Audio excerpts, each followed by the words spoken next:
호세아 4장 4절부터 10절까지 함께 말씀을 봉독합니다. 그러나 어떤 사람이든지 다투지도 말며 책망하지도 말라. 내 백성들이 제사장과 다투는 자처럼 되었음이니라. 너는 낮에 넘어지겠고 너와 함께 있는 선지자는 밤에 넘어지리라. 내가 네 어머니를 멸하리라. 내 백성이 지식이 없으므로 망하는도다. 내가 지식을 버렸으니 나도 너를 버려 내 제사장이 되지 못하게 할 것이요 내가 내 하나님의 율법을 잊었으니 나도 내 자녀들을 잊어버리리라. 그들은 번성할수록 내게 범죄하니 내가 그들의 영화를 변하여 욕이 되게 하리라. 그들이 내 백성의 속죄 제물을 먹고 그 마음을 그들의 죄악에 두는도다. 장차는 백성이나 제사장이나 동일함이라. 내가 그들의 행실대로 벌하며 그들의 행위대로 갚으리라. 그들이 먹어도 배부르지 아니하며 음행하여도 수요가 늘지 못하니 이는 여호와를 버리고 따르지 아니하였음이니라. 아멘. 4장은 이스라엘 백성들에 대한 심판의 메시지입니다. 핵심은 하나님을 아는 지식이 없기 때문에 망하게 된다라고 하는 이야기를 하고 있습니다. 지난 토요일에 우리 1절부터 3절 사이를 읽으면서 하나님을 아는 지식이 없다는 말씀을 그 앞에 나오는 진실함이 없고 인애도 없다. 하나님의 성품과 하나님의 행하심을 전혀 모르는 그런 상태에 빠져있는 이스라엘에 대한 이야기를 했어요. 그 결과 모든 관계가 깨어지고 자기 중심적이고 자기 탐욕적인 삶을 살게 되고 그래서 모든 관계, 인간 관계만이 아니라 이 세상과의 관계도 다 망가져 버렸다라고 하는 이야기가 나와 있었죠. 오늘 4절부터 시작되는 이야기는 오늘 읽은 말씀까지의 이야기는 특별히 그 가운데 제사장과 선지자들에 대한 책망입니다. 다시 말하면 먼저 1절부터 3절까지는 온 땅 이스라엘이 다 망하게 되었다라고 하는 이야기를 선언적으로 하고 그리고 나서 제사장들과 선지자들의 타락, 그것에 대한 책망을 하는 거죠. 자, 오늘 4절 말씀 보면 어떤 사람이든지 다투지도 말며 책망하지도 말라. 내 백성들이 제사장과 다투는 자처럼 되었습니다. 이렇게 이야기하고 있는데 약간 좀 선뜻 잘 와닿지 않아요. 무슨 말인지. 여러 주석을 살펴보아도 조금씩 차이가 있어요. 그런데 이렇게 정리를 하면 조금은 이해가 될 것 같습니다. 자, 호세아가 자기 앞에서 누구든지 어떤 사람들인지 다투지도 말고 책망하지도 말라라고 하는 말은 내 말을 잘 들어봐라. 이런 이야기예요. 너네들끼리 뭐 이렇게 막 무슨 얘기하고 서로 책임을 묻고 이렇게 하지 말고 내 말을 잘 들어봐라. 지금 온 땅이 망하게 되었다고 하는 이 현상 앞에서 내가 하는 말, 다시 말하면 하나님이 내게 주신 말을 잘 들어봐라. 이런 의미로 이해하시면 될 것 같고 그러면서 하는 얘기가 뭐냐 하면 내 백성들이 제사장과 다투는 것처럼 되었다라고 하는 말은 이스라엘 백성들과 제사장 사이가 뭔가 문제가 생긴 거예요. 그러면서 백성들은 제사장 탓을 하기 시작하고 제사장들은 백성 탓을 하기 시작하고 이런 상황들. 그러니까 너 때문이야. 이런 예를 들면 이런 이야기를 하는 그런 상황이 지금 되었는데 5절 보면 너는 낮에 넘어지겠고 여기 너라고 하는 것은 조금 불분명하긴 하지만 우리 번역으로는 제사장들을 가리킵니다. 그러니까 일단 4절부터 10절까지는 제사장들을 향해서 하는 이야기라고 보시면 돼요. 제사장과 선지자들, 특별히 여기서는 제사장이에요. 너는 낮에 넘어지겠고, 다시 말하면 제사장들은 낮에 넘어지고 선지자들은 너와 함께 있는 선지자는 밤에 넘어지리라. 이 말은 호세아가 보기에 하나님이 보시기에 지금 이스라엘의 제사장들과 선지자들이 다 흔들리고 넘어지는 상태가 되었다. 다시 말하면 그들의 역할을 잘 수행하고 있지 못하다라고 하는 책망을 하는 겁니다.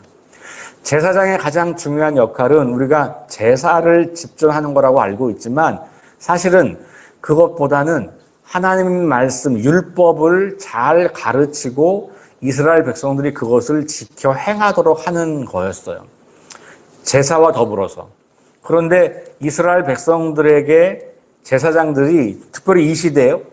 주전 8세기 이 시대에 제사장들이 자꾸만 하나님 말씀과 율법을 제대로 가르치고 살아내지 않으면서 제사만 강조한 거예요.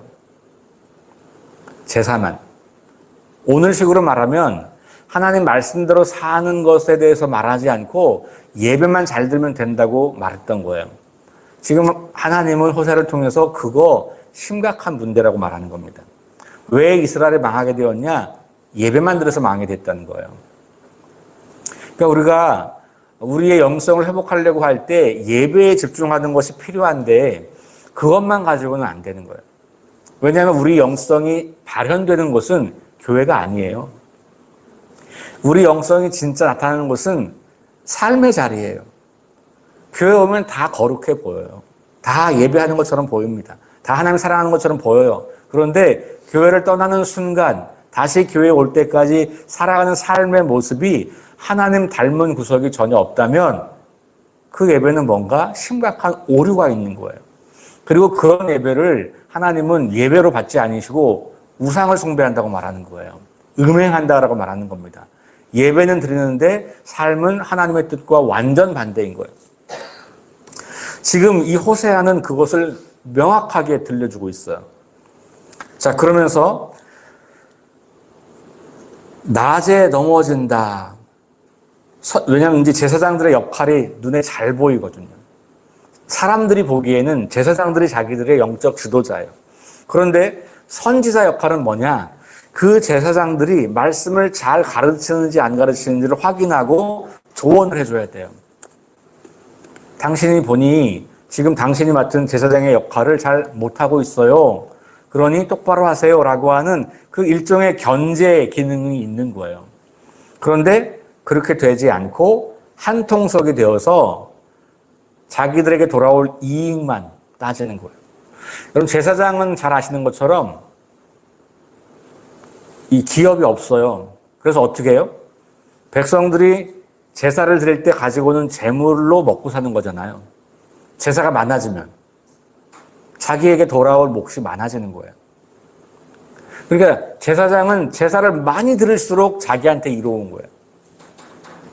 그래서 사실 이 시대의 제사장들이 사람들에게 제사를 끊임없이 강조하고 반복해서 제사를 드리게 하고 더 많은 제사를 드리게 했던 것 중에 아주 중요한 원인을 하나님은 호세를 통해서 말해주는 거예요. 너네들의 탐욕이라고. 그러면서 거짓 가르침을 그만두라고 말하는 겁니다. 이건 굉장히 심각한 말씀이에요. 자, 그래서 제사장과 선지자들이 다 넘어진다. 그러니까 다 지금 쓰러진다는 거죠. 망하겠다는 거예요. 그러면서 하나님께서 말씀하시기를 내가 내 어머니를 멸하라. 여기 어머니는 육신의 어머니가 아니라 제사장과 선지자들의 모 공동체, 다시 말해 이스라엘 백성을 말하는 거죠. 그러니까 이스라엘 백성들을 망하게 하겠다. 그러니까 하나님의 심판의 메시지를 지금 전하고 있는 거예요. 근데 재미있잖아요. 제사장과 선지자가 타락했는데 왜 백성이 망해요? 그러니까 하나님께서는 제사장과 선지자들의 책임을 명확히 물으면서도 동시에 그렇다고 너네들에게 잘못이 없다고 말할 수도 없다는 거예요. 우리는 선지자가 잘못 가르쳐가지고 이렇게 됐어요 라고 말할 수가 없다는 것이죠. 그걸 분별할 수 있는 능력이 있어야 된다는 거예요. 오늘날도 똑같죠. 저는 목사님들이 이렇게 가르쳐가지고 그랬어요. 이렇게 말할 수가 없다는 거예요. 특별히 지금 시대는 구약 시대보다 더하지 않겠습니까? 지금 우리가 모두가 다 성경을 가지고 있고 우리말로 성경을 읽을 수도 있고 그걸 내가 묵상하고 읽을 수 있으니까. 그리고 신약 시대로 오면 모든 그리스도인이 다 제사장이라고 하는 명확한 개념이 정립이 되잖아요.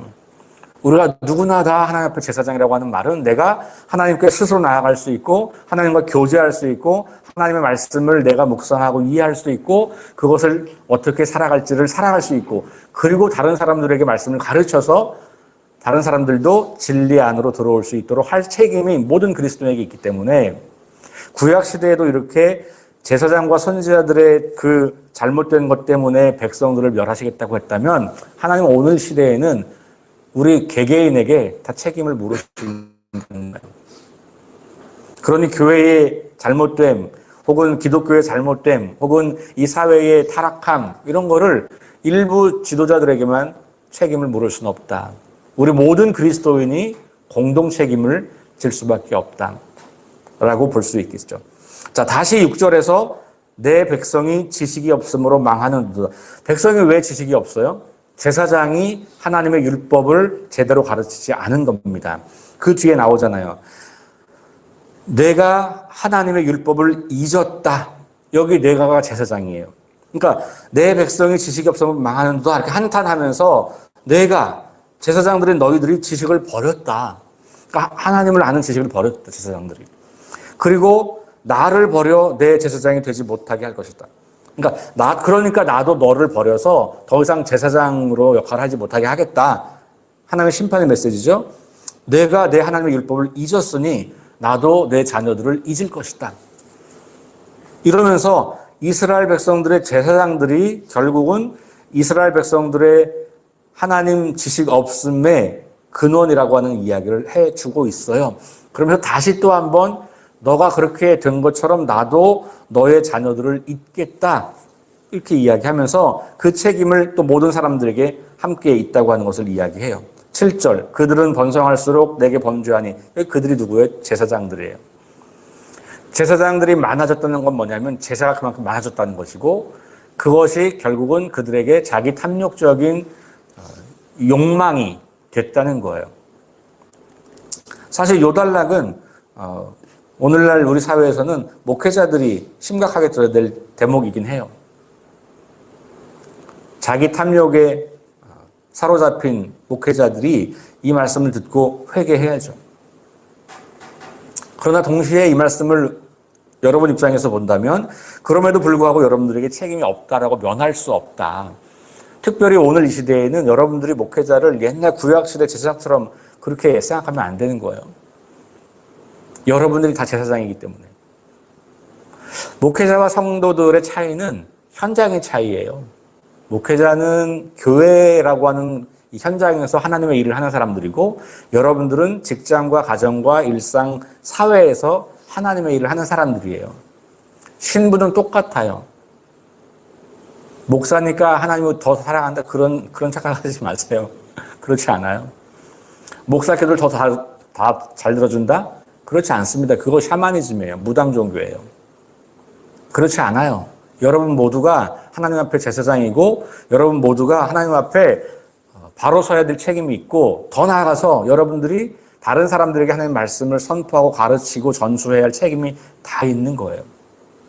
그러니까 구약 시대에도 이렇게 제사장들의 책망을 통해서 백성들의 파멸을 말씀하셨다면 오늘 이 시대에는 더할 나위 없다. 다시 말씀드립니다. 자, 그들이 번성할수록 죄가 많아진 거예요. 예배가 많아졌는데 하나님 앞에 죄가 많아진 거예요. 목회자가 많아졌는데 하나님 앞에 죄가 많아진 거예요. 저는 오늘 우리 사회를 보여주는 것 같다는 생각이 들어요. 한국 사회 교회가 얼마나 많습니까? 목회자가 얼마나 많아요. 목회자가 너무 많아가지고 목사가 돼야 되는데 못 되는 사람들이 너무 많은 거예요. 수급 조절을 해야 되니까. 교회 숫자에 비해서 목회자가 너무 많아요. 그러니까 이게 한국 사회가 지금 이 주전 8세기 북이스라엘의 가장 경제적으로 번영기, 그러나 영적으로는 가장 타락한 시대, 그 시대를 반영하고 있다는 생각이 들어요. 기독교인도 많잖아요. 우리 얼마나 많다고 자랑해요. 그런데 점점 더 악해져 가는 거예요. 하나님 보시기에 세상은 점점 더 악해져요. 그러니 목사가 많아졌다고, 예배가 많아졌다고 우리의 삶이 더 경건해졌느냐? 정직하게 들여다볼 필요가 있겠죠. 그렇지 않더라는 거예요.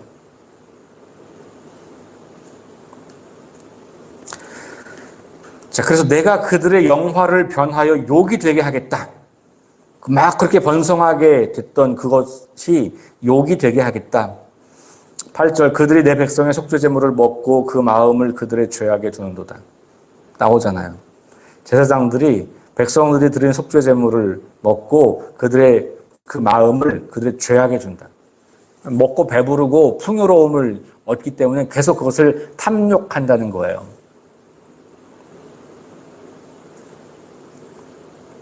장차는 백성이나 제사장이나 동일함이라 또 나오죠. 백성이나 제사장이 동일하다. 결국은 그렇게 되면 지도자들이 그렇게 되다 보니까 백성들도 그렇게 되었다라고 하는 이야기를 하고 있죠.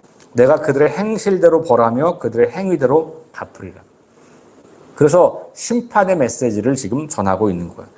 그 결과는 먹어도 배부르지 않고 음행하여도 수요가 늘지 않고 이렇게 된다는 거죠.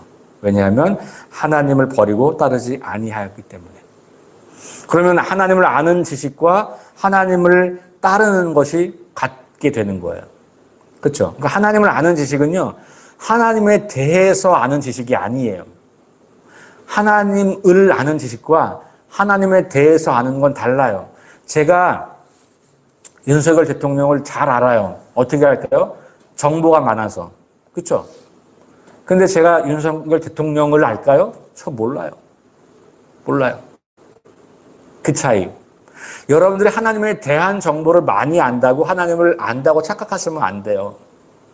그러니까 우리가 지식으로 공부하는 거, 객관적인 어떤 내용으로 공부하는 게 필요 없다는 얘기는 아닌데 그거 필요하죠. 하나님이 어떤 분이신지, 어떻게 행하시는지 그것만 가지고 내가 하나님을 안다고 말할 수가 없다는 거예요.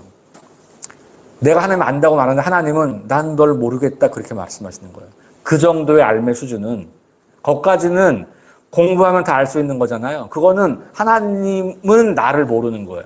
나는 하나님에 대해서는 알지만 하나님은 나를 모르셔요.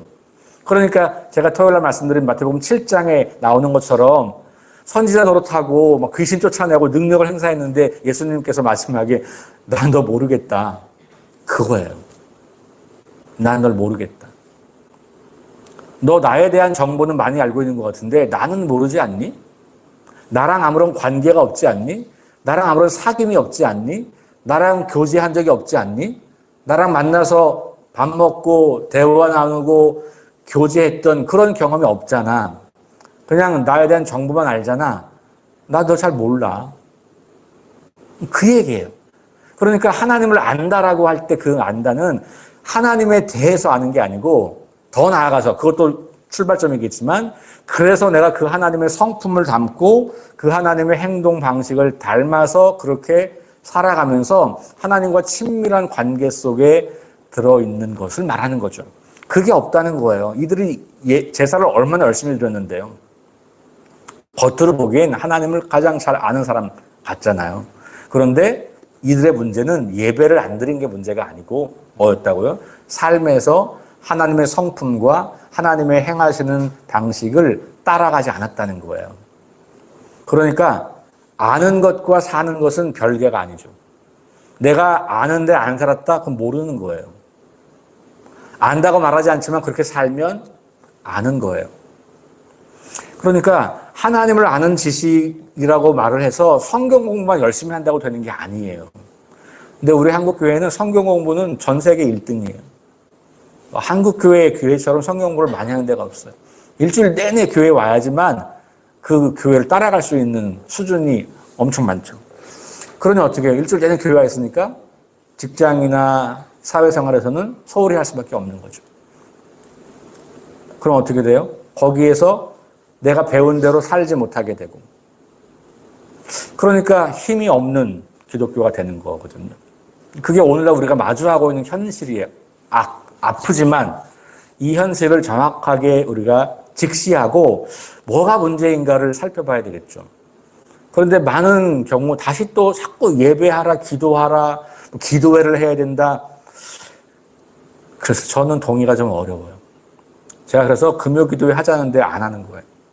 그거 한다고 되는 게 아니다. 오후 예배로 제가 과감히 없애는 이유는 그런 거예요. 여러분 예배를 많이 드리는 것이 우리의 삶을 변화시켰습니까? 그렇지 않아요. 예배를 많이 드리는 것이 하나님을 기쁘게 했다고 생각하세요? 하나님이 그렇게 안 받으셨다니까요. 뭐가 제한돼 있으면 삶이 그렇게 따라오지 않았으면 다행히 그랬다면 하나님 기뻐하시겠죠, 우리 모습을. 제가 보기에는 하나님이 그렇게 한국교회를 기뻐하지 않으실 것 같아요. 예배는 무수히 많고 목회자는 겁나 많고 교회는 엄청 커졌고 돈도 무지하게 많아요. 그런데 하는 일은 하나님을 기쁘시게 하는 일이 아닌 경우들이 너무 많고 교회가 그렇고 우리 그리스도인들이 그러니 그런 사람들이 운영하는 교회가 어떻겠어요? 똑같죠. 그래서 저는 오늘 이 말씀을 우리가 너무 중요하다. 물론 1차적으로 목회자들에게 너무 중요한 말씀. 저에게 굉장히 정말 가슴 아픈 이야기예요. 그리고 저를 바로 세우는 이야기이죠. 그러나 동시에 말씀드린 것처럼 오늘날 우리 모든 그리스도인들이 하나님 앞에 제사장으로서의 삶을 살아간다면 이 말씀을 여러분들에게도 적용해 보아야겠다. 그런 말씀을 드리고 싶습니다. 하나님을 아는 지식이라고 하는 것은 결국은 함께 만나서 교제함으로 알게 되는 거예요. 우리 사실 그래서 이거는 원어의 의미로는 남자와 여자가 결혼을 해서 알게 되는 그걸 말하는 거예요. 그러니까 그냥 아는 것과 결혼해서 아는 것의 차이가 있잖아요. 아주 그 내밀한 부분까지 다 나누고 공유하는 것이 부부의 삶이란 말이에요. 제가 연애를 6년 반을 했어도요. 결혼하니까 또 다른 거예요. 6년 반도 일주일에 한 번, 한 달에 한두 번도 아니고 매일 6년 반. 그런데 결혼하니까 또 다른 거예요. 다 안다고 생각했어요. 아니요, 모르는 게 너무 많더라고요. 그러니까 그렇게 아주 친밀함, 정말 모든 부끄러움을 다 공유할 만큼 친밀한 관계가 하나님을 안다라고 하는 단어예요. 그러니까 결혼 사이트에서 얻은 정보 가지고 그 사람을 안다고 할 수가 없는 거잖아요. 그렇죠? 사랑의 관계로 들어가야 진짜로 아는 거예요. 하나님을 아는 지식은 바로 그런 겁니다.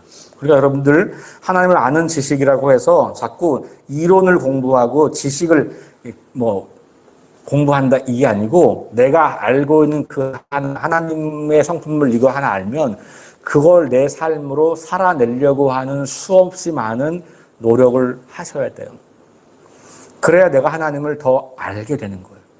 그렇게 살아보면 하나님이 어떤 분인지가 더 선명해지게 되고 내 뜻은 이건데 하나님의 뜻이 이거라고 하는 걸 알게 됐으면 그걸 살아보는 거예요. 살아봐야 하나님이 어떻게 일하시는지가 보이거든요. 순종하지 않으면 성령님의 일하심이 절대로 보이지 않아요.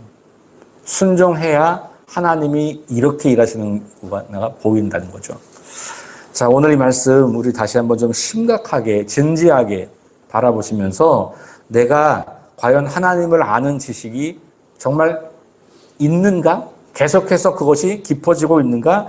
하나님에 대해서 알고 있는가? 아니면 하나님과 친밀한 교제를 통해서 알고 있는가? 점검하시면서 하나님의 이 준엄한 말씀을 무겁게 받아들여 보시고 오늘 하루 하나님을 알고 싶은 그 열망을 가지고 함께 살아가기를 주의 이름으로 축원합니다. 기도하겠습니다. 하나님,